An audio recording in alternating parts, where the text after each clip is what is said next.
కేవలం కలియుగంలో మనుష్యులు అనేకమైనటువంటి పాపకర్మలు చేసి లెక్కలేనన్ని ఆపదలు ఎదుర్కోవలసిన అగత్యం ఏర్పడుతుందని తాను వైకుంఠమును విడిచిపెట్టి సప్తగిరుల మీదకొచ్చి వెంకటాచల పర్వతం మీద ఆనందనిలయ విమానంలో తాను విరాజమానుడై పిలిచినంత మాత్రం చేత పలికి ఉద్ధరించేటటువంటి ఆ భగవంతుని యొక్క కరుణాహృదయాన్ని మనం ఎన్నటికీ మరువకూడదు అని ఆయనకి ప్రస్తుతి చేస్తూ కలిబాధ మాన్పడం కోసం ప్రధానంగా మనుష్యులు ఆశ్రయించవలసినటువంటి రూపాలలో ఒకటి చండీస్వరూపం, కలవు చండీ అని. చండీ పరదేవత అంటే చెడి కోపనే ఇది చండీహి అని. చండీ హోమం చేస్తున్నారు అంటారు. శారదా నవరాత్రులు వస్తున్న ఈ చండీ హోమానికి విశేషమైనటువంటి ప్రాధాన్యత. దుర్గా సప్తశతీ మంత్రాలతో అనుసంధానం చేస్తారు.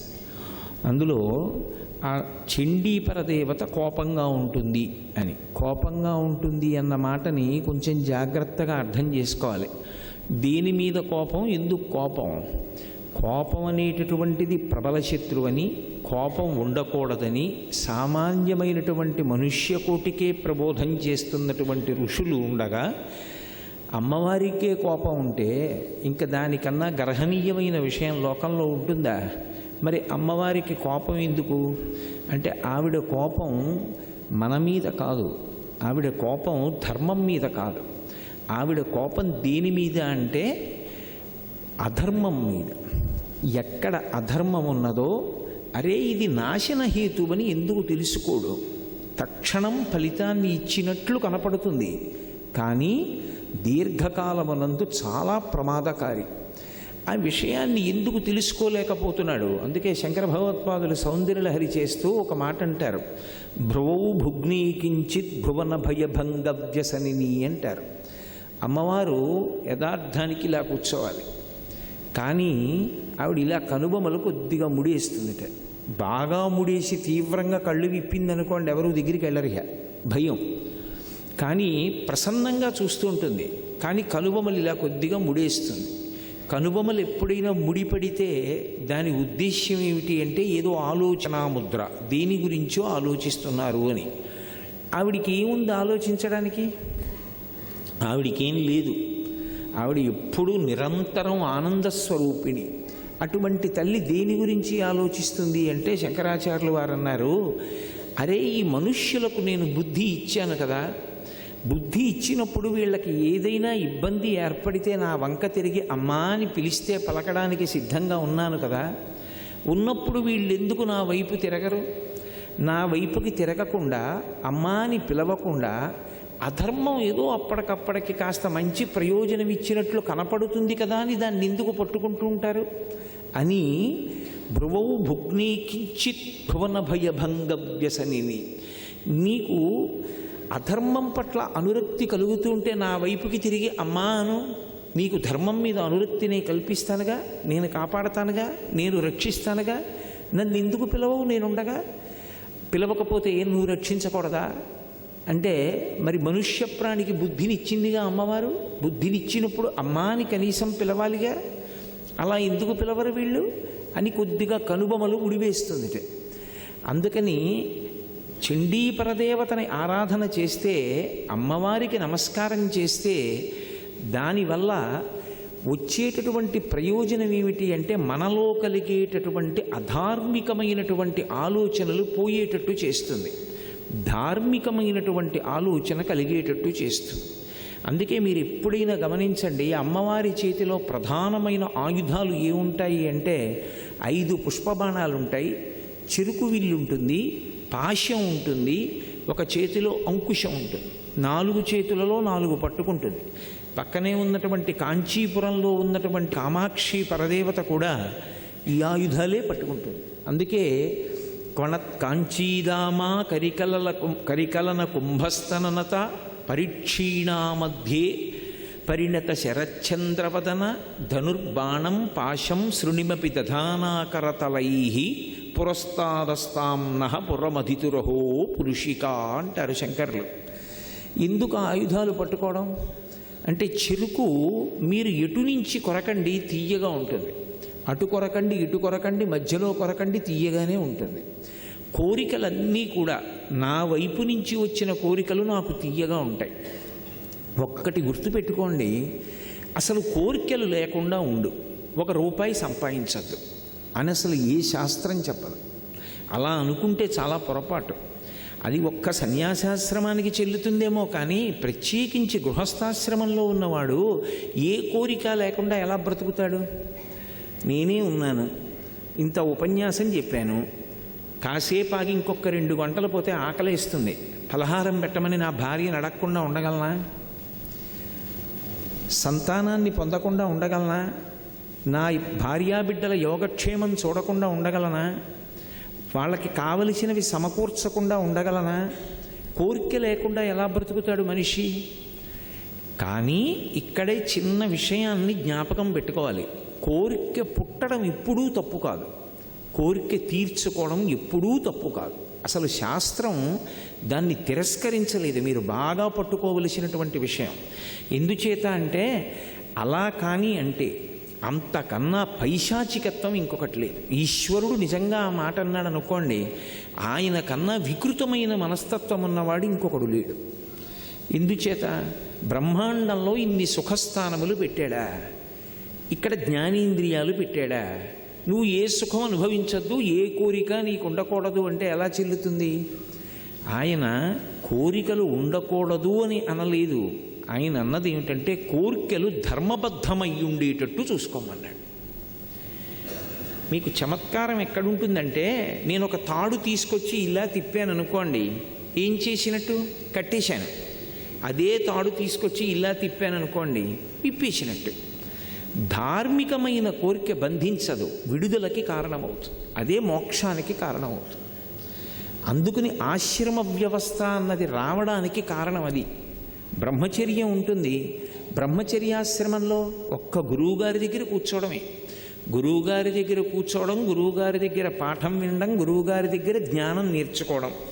నేర్చుకుని మనం ఆ నేర్చుకున్నటువంటి విజ్ఞానాన్ని జీవితాంతం ఉపయోగించుకొని అభ్యున్నతిలోకి వచ్చేటటువంటి ప్రయత్నం చేస్తాడు. బ్రహ్మచర్యము అనేటటువంటి ఆశ్రమంలో జీవితాంతం ఉండిపోవడం కుదురుతుందా? ఉండదు.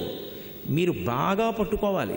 ఋషులు అసలు ఏది అవసరమో దాన్ని విడిచిపెట్టి నువ్వు బతుకు, ఎదురీదు, ఏం చేస్తావో మాకు అనవసరం, అలా ఉంటే తరిస్తావు అని చెప్పరు. వాళ్ళు ఏం చెప్పారంటే, ఒక వయసు వచ్చిన తర్వాత మనసు కామమును పొందుతుంది. ఇప్పుడు ఆ కామాన్ని నువ్వు తీర్చుకోవద్దు అని బలవంతంగా తొక్కిపెట్టారనుకోండి, అది కాలు కింద పాము ఎలా ఉంటుందో అటువంటిది. రామాయణంలో రావణాసురుడు 10 తలకాయలు తెగిపోయి యుద్ధభూమిలో పడిపోతాడు. మండోదరిని తీసుకొస్తారు. అందరూ అనుకుంటారు ఆవిడిప్పుడు రాముణ్ణి నింద చేస్తుంది అనుకుంటారు. ఆవిడంటుంది రావణాసురుడి దగ్గరికి వచ్చి, ఓరి దుర్మార్గుడా, నువ్వు రాముడి చేతిలో చచ్చిపోలేదు, నీ ఇంద్రియముల చేతిలో నువ్వు చచ్చిపోయావు. తపస్సన్న పేరుతో ఇంద్రియాల్ని కొన్నాళ్ళు తొక్కిపెట్టావు. ఆ ఇంద్రియాల్ని తొక్కి పెట్టడం ఎవరికీ సాధ్యం కాదు. ఓ త్రాచుపాము ఇలా వచ్చేసింది అనుకోండి, నేను కంగారు పడిపోయి లేచాను, నా కాలు పాము పడగ మీద పడింది, పాము పడగ నా కాలు కింద ఉంది, అది ఇప్పుడు నన్నేం కరవదు, అలా అలా అలా తోక తిప్పుతోంది.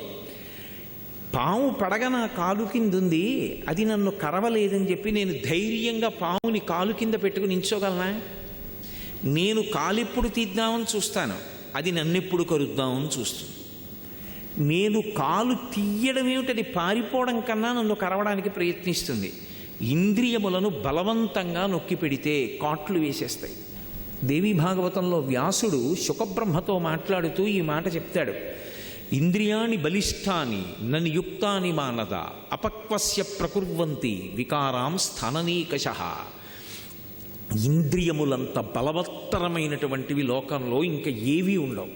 అందుకే భాగవతంలో ప్రహ్లాదుడు హిరణ్యకశిపుడితో మాట్లాడుతూ అంటాడు, లోకములన్నీయున్ గెలిచినాడవు, ఇంద్రియానీకము చిత్తమున్ గెలువనేరవు, నిన్ను నిబద్ధు చేయు భీషణ శత్రురార్వుర ప్రభిన్నుల చేసిన ప్రాణికోటిలో నీకు విరోధి లేడొకడు నిర్పున చూడుము దానవేశ్వర అంటాడు.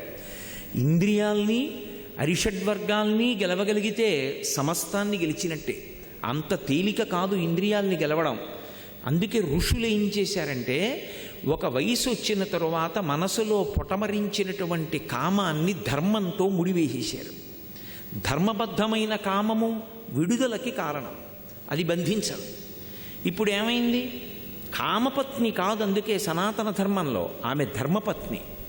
ఆమె ఎందు కామం ఉంచుకోవడం దోషం కాదు, కానీ ఆ కామము పరస్త్రీ ఎందు ఉండకూడదు. మీరు అందుకే చాలా జాగ్రత్తగా గమనించండి. ఋషులు సమస్య ఒక్కటి చెప్పరు, సమస్యకి విరుగుడు చెప్తారు. నువ్వు కామము చేత పట్టుబడకూడదు, క్రోధము చేత పట్టుబడకూడదు అన్నాను అనుకోండి, మీరు లేచి ఏమంటారు?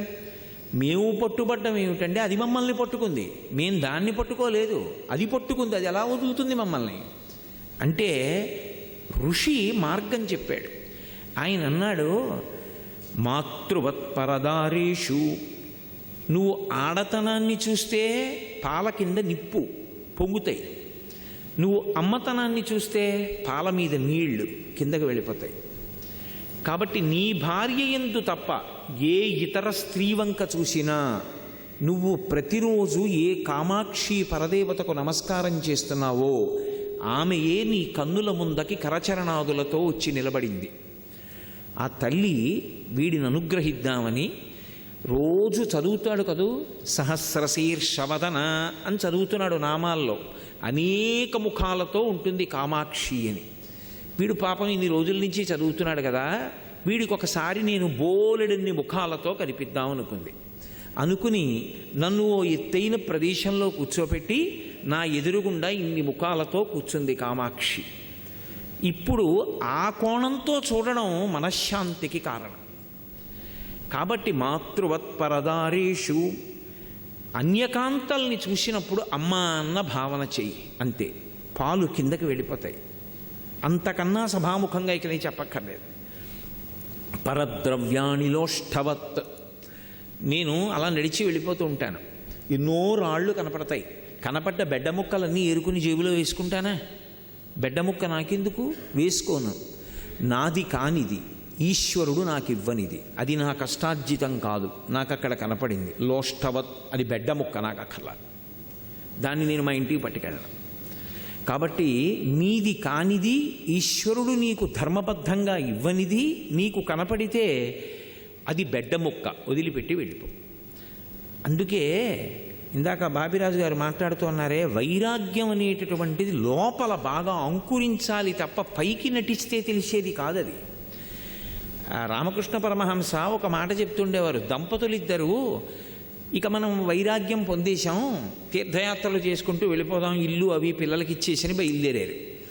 కొంత దూరం వెళ్ళిపోయిన తర్వాత ఒక బంగారు ఉంగరం ఒకటి కనపడింది. భర్త దాని మీద కాలు పెట్టి భార్యని పిలిచి వెనకాతలు వస్తోంది ఆవిడ అన్నాడు, నువ్వు ముందు నడు, 4 అడుగులు వస్తానులే అన్నాడు. ఆవిడంది, నీ వెనక నేనుగా రావాలి, భర్త వెనక భార్య వెళ్ళాలి, భార్య ముందు భర్త వెనక నడిస్తే అది దారుణమైన నడక.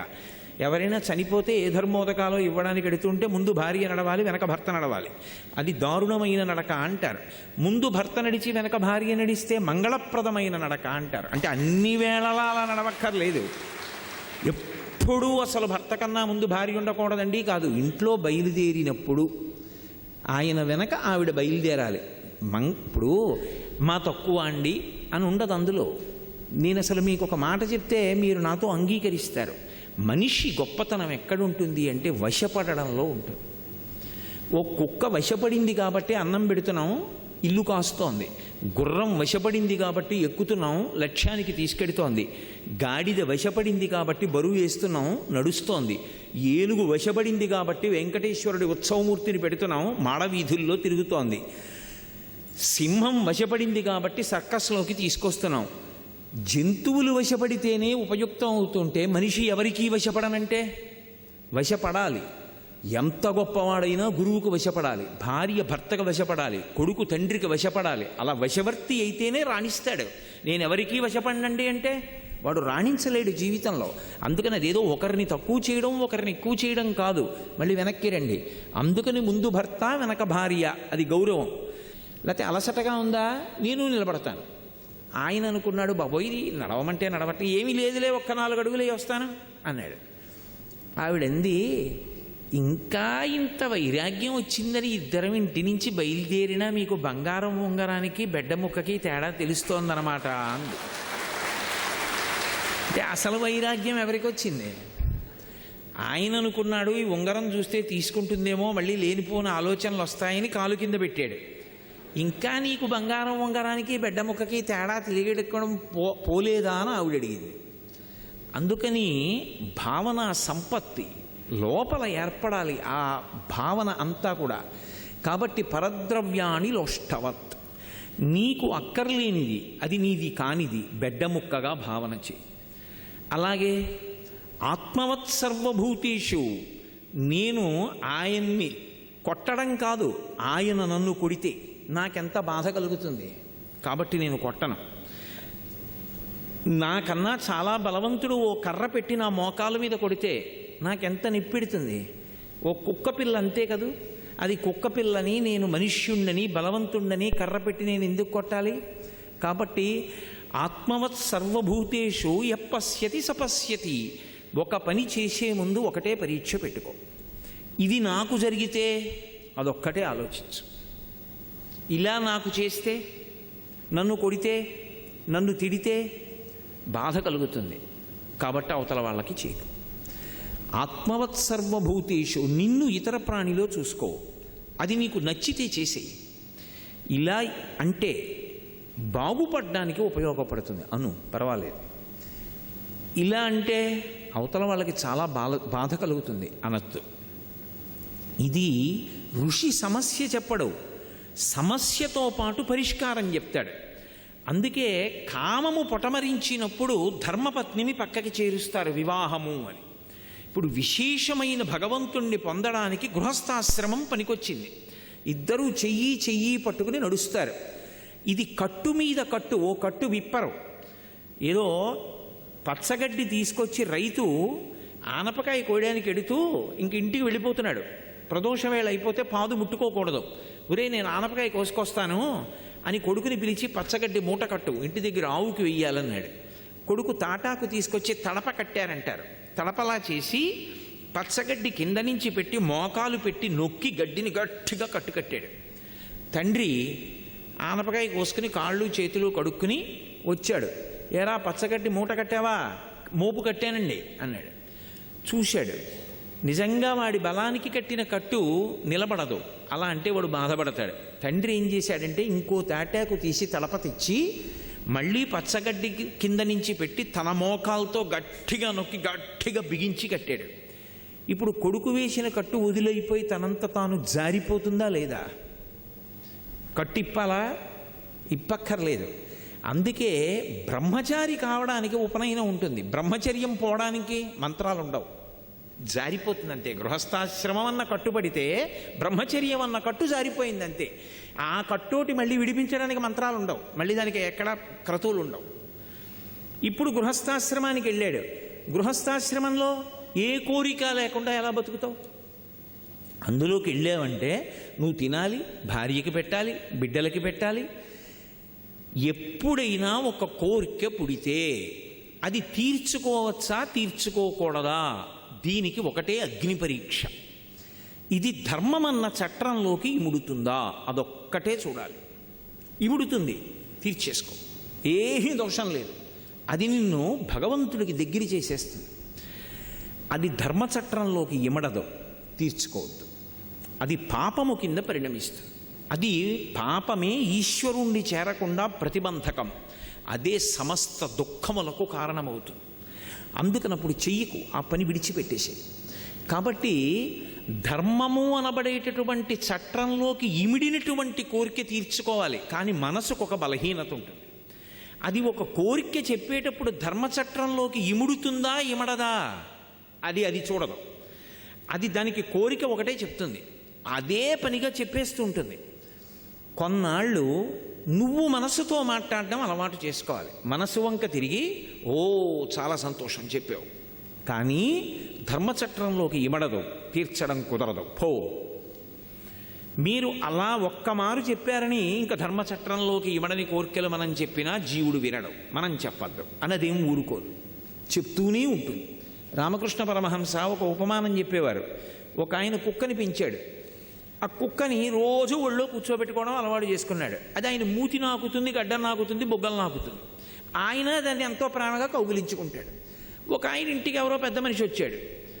ఏమిట్రా నీకు ఎంత ప్రేమ ఉన్నా కుక్కని ఒళ్ళో కూర్చోబెట్టుకుని కౌగిలించుకుని అది నిన్ను ముద్దెట్టుకోవడం, నాకడం అటువంటి పనులు చేయకూడదు, అసహ్యంగా ఉంటుంది. కుక్క మీద ప్రేమ ఉంటే ఉంచుకో, ఎక్కడ వరకు ఉండాలో అక్కడ వరకు ఉండాలి. అంతేగాని కుక్క ఒళ్ళోకి వచ్చి నాకడం ఏమిటి, తప్పది అన్నాడు. ఆయన ఏం చేశాడు, అయితే నాన్నగారండి ఇవాళ నుంచి కుక్కని ఒళ్ళోకి ఎక్కించుకోను, పెంచుకుంటానంటే. కుక్కను తీసి పక్కన పెట్టేశాడు. ఈయన అనుకున్నాడు కుక్కను వదిలేద్దాం, కుక్కని ఒళ్ళోకి ఎక్కించుకోవద్దని. కుక్కకి తెలియద్దా విషయం? కుక్క ఏం చేస్తుంది, మళ్ళీ పరిగెత్తుకొచ్చి ఒళ్ళో కూర్చుంటుంది. ఈయన ఒక్కటి కొట్టాడు పావులకి అని, అది వెళ్ళిపోయింది. కానీ కుయ్యి కుయ్యి కుయ్యి కుయ్యి కుయ్యి కుయ్యను అరగంట ఊరుకుంటుంది. మళ్ళీ కాసేపు ఆగి, అదే శ్మశాన వైరాగ్యం, ప్రసూతి వైరాగ్యం, పురాణ వైరాగ్యం అంటే. మళ్ళీ కాసేపు ఆగి మళ్ళీ వచ్చి ఒళ్ళోకి ఎక్కుతుంది. వచ్చినప్పుడల్లా మూతి మీద ఒకటి కొడితే 10 రోజులు పోయిన తర్వాత దూరం నుంచి చూసి ఇలా కాళ్ళు జాపి కుయ్యి కుయ్యి అంటుంది తప్ప మీదకి ఎక్కదు. కొన్ని కోట్ల జన్మల నుంచి మనసుకు అలవాటైపోయింది దాని ఇష్టం వచ్చినవన్నీ చెప్తూ ఉండడం. వింటూ పోతే నువ్వు బానిసవుతావు. వెనక్కి తిరిగి ఆగి ఆలోచించి జవాబు చెప్పడం అలవాటైందనుకోండి, ధర్మబద్ధమైన దానిని తీర్చుట కుదరదు. ఇదే మాట మనసు చెప్తూ ఉండగా కొంతకాలం అయిన తర్వాత సాధనలో మనసు ఏం చేస్తుందంటే అసలు ప్రతిపాదించదు. ఆయన వినడు, అనవసరం అటువంటి కోరిక. ఇప్పుడు మనసుని చంపకూడదు, మనసుని వశం చేసుకోవాలి. అందుకే శంకరాచార్యులు వారు కోతితో పోల్చారు. ఇప్పుడు నేను అలా వస్తుంటే ఓ కోతి ఆ మూల అలా పడుకుని ఉందనుకోండి, నేనేమంటాను, ఏమంటే పాపం దానికి ఒంట్లో బాగోలేదా ఏమిటి అలా పడుకుందంటాను. కోతి అంటే అలా ఆడుకుంటూ ఉండాలి, తిరుగుతూ ఉండాలి. ఎలా తిరుగుతూ ఉండాలి? ధర్మాన్ని పట్టుకుని తిరుగుతూ ఉండాలి. ధర్మం పట్టుకుని నువ్వు ఎన్ని కోరికలు కోరుకో, ధార్మికమైన కోరికలు. అంటే మీకు ఒక్క ఉదాహరణ చెప్తే పట్టేసుకుంటారు. నాకు చక్కెర పొంగల్ తినాలనుంది, ధర్మమా అధర్మమా? నేను గృహస్థుని, చక్కెర పొంగల్ తినాలని కోరిక పుడితే తప్పేమిటి దాంట్లో?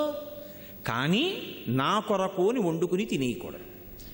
మా ఆవిడ్ని పిలిచి, ఏమోయ్ రేపు పొద్దున చక్కటి చక్కెర పొంగల్ చెయ్యి అని దాన్ని తీసుకెళ్ళి వెంకటరమణమూర్తికి నైవేద్యం పెట్టి, పోనీ మీ ఇష్టం ఏ స్వామికి అయితే ఆ స్వామికి నైవేద్యం చేసి, దాన్ని నేను తినే ముందు మధుర పదార్థం కాబట్టి అది అవతల వారికి సంతోషాన్ని ఇస్తుంది కాబట్టి కొద్దిగా తీసి పక్కన పెట్టి, నేను చక్కెర పొంగల్ని ప్రసాదంగా కళ్ళకద్దుకుని తిన్నాను అనుకోండి, అది నన్నేమీ బంధించదు, అది ప్రసాదమైంది. ఇప్పుడు సర్వం శ్రీ ఉమామహేశ్వర పరబ్రహ్మార్పణమస్తు. స్వస్తి.